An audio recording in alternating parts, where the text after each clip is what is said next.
Assalamualaikum warahmatullahi wabarakatuh. Bismillah. Untuk materi adab akhlak kali ini yaitu masuk pada bab amanah, yaitu bab keempat sayang ya.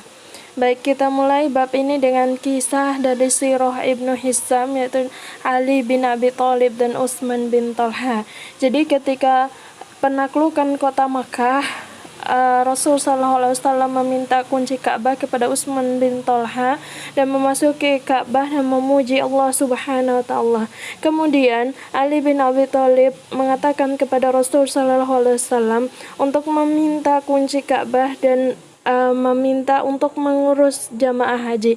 Lalu Rasul SAW memanggil Utsman bin Talha dan memberikan kepadanya.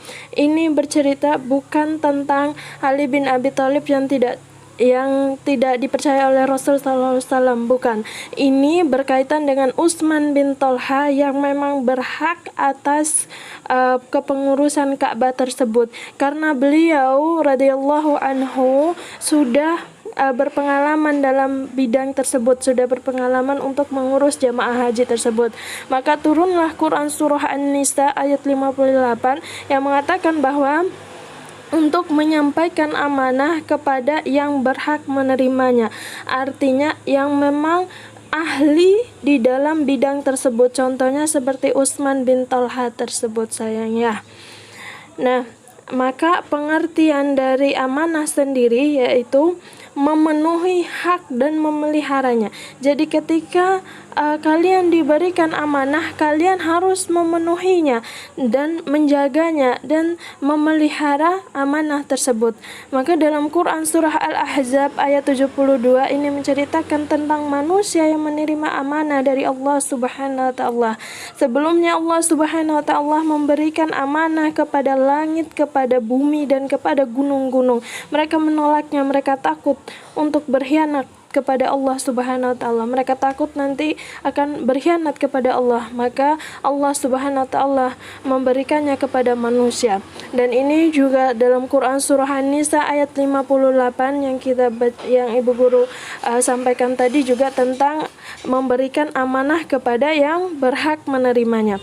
Maka dalam hadis riwayat Ahmad dikatakan bahwa tidak ada iman dan agama bagi orang yang tidak amanah dan tidak memenuhi janji. Maka di sini kita akan bahas tentang macam-macam amanah sayangnya.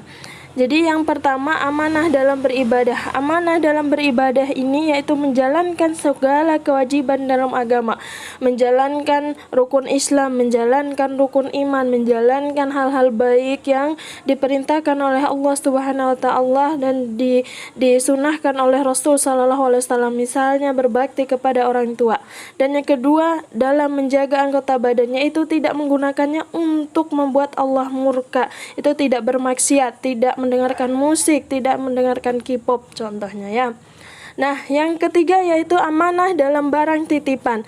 Ini yaitu mengembalikannya seperti dalam keadaan semula, layaknya yang dilakukan oleh Rasul sallallahu alaihi wasallam ketika dititipi oleh kaum Quraisy yang pergi berdagang. Saat mereka kembali, dikembalikan oleh Rasul sallallahu alaihi wasallam dalam keadaan seperti semula. Gitu. Jangan dikurangi, jangan dirusak. Kalaupun rusak maka harus diganti. Lalu yang keempat, dalam amanah dalam bekerja, itu mengerjakan kewajiban dengan sebaik-baiknya. Ini juga berkaitan dengan kalian sayangnya sebagai siswa, kerjakan juga kewajiban kalian dengan sebaik-baiknya. Misalnya menyimak materi dengan sebaik-baiknya dan mengerjakan tugas dengan sebaik-baiknya. Jangan hanya asal jadi kayak gitu nak ya. Terus yang kelima, amanah dalam berbicara. Amanah dalam berbicara ini yaitu membiasakan ucapan yang serius. Ingat begini sayang, meskipun bercanda tidak boleh berdusta. Itu harus dijaga dengan baik karena itu termasuk amanah dalam berbicara. Ini dalam hadis riwayat Malik dikatakan ada seorang laki-laki yang mengatakan kalimat yang diridhai oleh Allah sampai hari kiamat dia tidak tahu itu. Dan ada seorang laki-laki yang mengatakan kalimat yang dimurkai oleh Allah sampai hari kiamat, sampai dia dimurkai oleh Allah sampai di hari kiamat, dan dia pun tidak tahu itu. Maka harus berhati-hati dalam berucap. Maka dalam hadis riwayat Muslim pun dikatakan kalimat yang baik adalah sedekah. Maka harus membiasakan kalimat yang baik, sayangnya. Terus yang keenam, menjaga rahasia. Ini penting sekali nak ya. Menjaga rahasia saudaranya, tidak mengkhianatinya dan tidak menyebarkan rahasianya. Maka konsekuensinya berarti sayang, jika kalian tidak mampu untuk menjaga rahasianya, tidak mampu untuk tidak menyebarkannya, maka katakan kepada saudara kalian untuk tidak menceritakan rahasianya kepada kalian. Sesederhana itu. Nomor 7, amanah dalam jual beli. Ini yaitu tidak menipu, tidak ingkar janji, dan tidak berkhianat dalam menjual ataupun membeli. Ini dalam hadis riwayat Muslim. Jadi ada seorang laki-laki yang menjual makanannya, lalu Rasul SAW pun lewat dan memasukkan tangannya dalam makanan tersebut. Didapatinya bahwa makanan tersebut basah. Lalu Rasul SAW menanyakan, "Apa ini wahai pemilik makanan?" Orang itu menjawab, "Makanan itu terkena siraman hujan wahai Rasulullah." Maka Nabi SAW bersabda, "Mengapa engkau tidak letakkan di atas makanan agar orang-orang melihat?" Artinya tidak menuliskan. Kenapa tidak dituliskan makanan ini basah kayak gitu? Maka Rasul SAW pun melanjutkan, "Barang siapa yang menipu maka bukan termasuk golonganku." Jadi ketika menjual, jangan memperindah barangnya. Misalnya seperti ini ya, barang import atau barang bagus, kualitas premium kayak gitu. Padahal padahal kenyataannya tidak seperti itu. Begitupun dengan membeli, tidak boleh berbohong. Hanya ini uangnya kayak gitu, nggak boleh nak ya.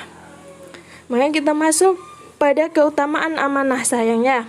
Dalam Quran surah Al-Ma'arij ayat 32 dikatakan bahwa ketika kita amanah maka Allah akan mencintai kita, maka kita akan mendapatkan kecintaan Allah Subhanahu wa taala. Dan ketika Allah sudah mencintai makhluknya, sudah mencintai umatnya, maka yang ada di langit, makhluk yang ada di langit dan yang ada di bumi pun akan mencintai kita.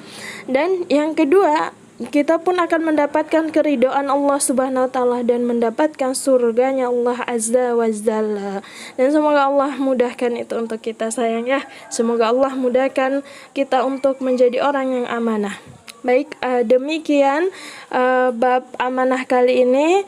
Ibu ucapkan jazakumullahu khairan telah menyimak dengan baik. Wassalamualaikum warahmatullahi wabarakatuh.